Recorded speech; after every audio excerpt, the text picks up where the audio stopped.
Director for Middle East Policy at Friends Committee on National Legislation in Washington, D.C. Hassan, good to have you.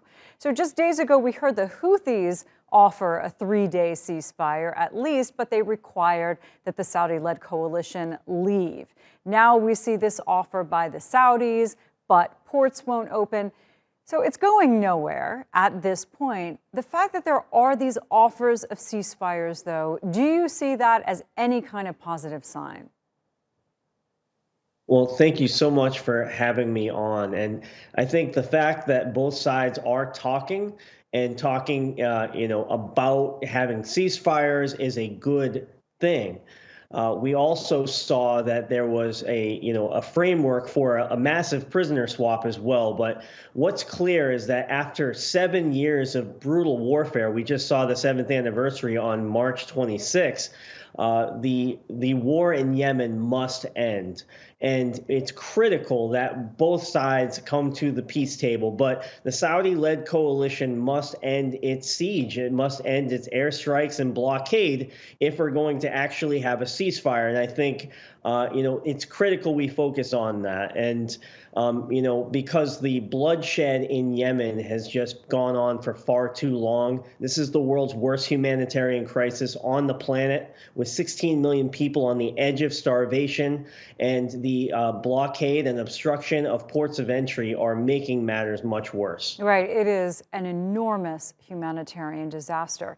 So this issue of the opening of ports, that Houthis would have some access, that flights could go in, is there any chance, do you think, that the coalition would allow that? Well, I think it's really important that all sides of the party end their military support to the warring parties on the ground.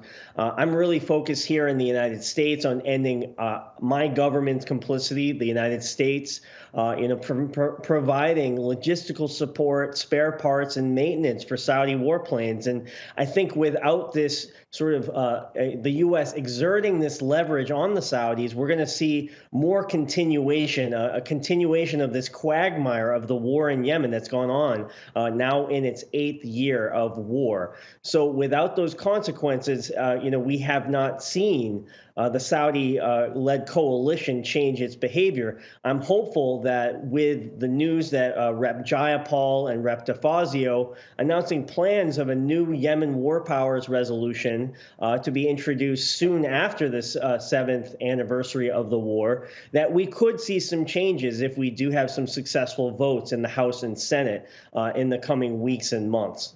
So let's say that the fighting does reach a point of secession. What becomes of Yemen now that its capital is still controlled by the Houthis? Its government is in exile. Where does this go?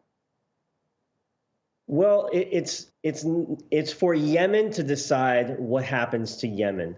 I truly believe that if we can end the siege and the airstrikes on Yemeni territory and try to find a pathway forward for an inclusive peace process, that Yemen can begin to rebuild itself. But that has to happen first. We have to end the blockade. We have to end the airstrikes. We have to find a new framework at the UN for a replacement UN Security Council resolution for a more inclusive and balanced process for diplomacy. But until then, I fear that the humanitarian crisis will continue to be exacerbated by the war in Ukraine, by the ongoing siege, and more Yemenis will be plunged into famine. Yeah, that's all a very tall order. It's a shame that it seems that way now, but at least there is talk of ceasefires. Hassan, great to talk to you.